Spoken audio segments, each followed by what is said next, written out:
আসসালামু আলাইকুম। কালকে মিজানুর রহমান আজহারী অনেক বিশাল ওয়াজ হলো। প্রায় 8 থেকে 10 লাখ লোক হয়েছে। মাশাল্লাহ।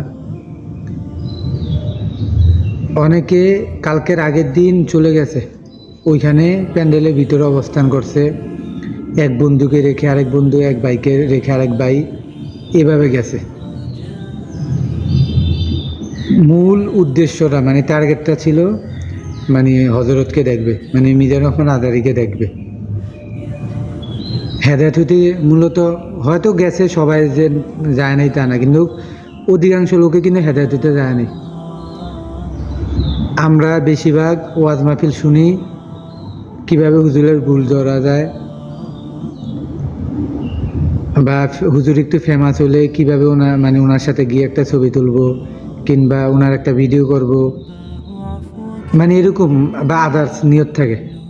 কিন্তু আমি মাহফিলে যাব, মাহফিল থেকে জ্ঞান অর্জন করব,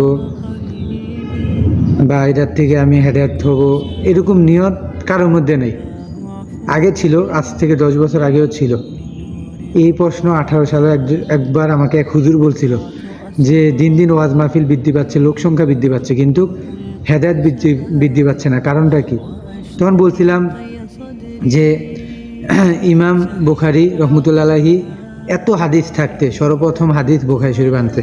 এর কারণটা কি? এর কারণ হচ্ছে মানে বুখারী শরীফের হাদিসের নিয়ত মানে সকল কিছু নিয়তের উপর নির্ভরশীল, এই হাদিসটা আনছে। মানে নিয়ত কি এই জিনিসটা পরে ওনাকে আমি বললাম আর কি, আমি আমাদের নিয়ত থাকে যে আমি অমুক হুজুরকে দেখবো, অমুক হুজুরের সাথে সেলফি তুলবো। এই পরে আবার হুজুরদেরও আবার এরকম নিয়ত থাকে যে আমাকে এতক্ষণ সময় বরাদ্দ, আমি এতক্ষণ যা ইচ্ছা তা বলবো, এত টাকা শেষ। মানে মূল কথা হচ্ছে আমরা কেউ কারো হেদায়েত চাই না। মানে আমি আমার নিজের হেদায়েত চাই না, হুজুরের হেদায়েত চায় না, কিংবা হুজুর কমিটির হেদায়েত চায় না। কেন? কমিটিরা টাকা অনেক সময় কম দেয়, তারপর হচ্ছে বা ভালোভাবে আনে না।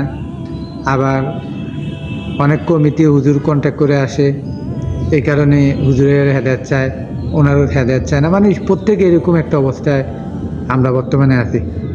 এখন আমি মানে বিশেষ করে আমার ফেসবুকে যারা আছেন বা ইউটিউবে, ওদেরকে একটা উদ্দেশ্য করে একটাই কথা বলি, এতটুকু যত শুনবেন কিনা তাও জানি না, যদি শুনেন তাহলে এই অংশটাও শুনেন। যেখানে যান, যে কাজটা করেন, নিয়ত রাখবেন। নিয়তটা যদি পরিশুদ্ধ হয়, আপনার সওয়াব। আপনি যখন ঘর থেকে বের হচ্ছেন, তখন এই যে বিসমিল্লাহি তাওয়াক্কালতু আলাল্লাহ পড়তেছেন, পড়ে বের হচ্ছেন, আসার আগ পর্যন্ত আপনার সওয়াব হচ্ছে। তারপর জিকির করতে করতে যান। যখন আল্লাহ নিয়ত করবেন, যেমন গাড়িতে উঠছেন, গাড়ির দোয়া পড়ছেন, নিয়ত রাখবেন যে দোয়া পড়বেন, দেখবেন কিয়ামতের দিনে গাড়ি আপনাকে সাক্ষী দিচ্ছে, এই গাড়ির আমল নামা আল্লাহ তাআলা আপনার উপরে তুলে দিচ্ছে। এই নিয়তগুলো রাখবেন। ওয়াজ মাহফিলে বক্তার চেহারা, বক্তার কণ্ঠ, বক্তার ফেমাস, এগুলা না দেখে হেদায়েত হইতে যান। মিজানুর রহমান আজহারী অনেক হেদায়েত করছে। আমি দেখছি অনেক যুবক ভালো পথে আসছে। ভুলভ্রান্তি সবারই আছে, ওনার যেমন আছে, মানে টুকটাক ভুলভ্রান্তি সবারই হবে। ভুলভ্রান্তি নিয়ে আমি এখানে কথা বলতে আসি না। আমার কথা হচ্ছে, একটা মানুষ একদিন আগে চলে যায় ওয়াজ শুনতে, ওনাকে যখন জিজ্ঞেস করলো আপনি মাগরিব নামাজ পড়ছেন, বলল না। মানে এখানে আমি শর্ট, আর কোনো কাজ নেই আমার।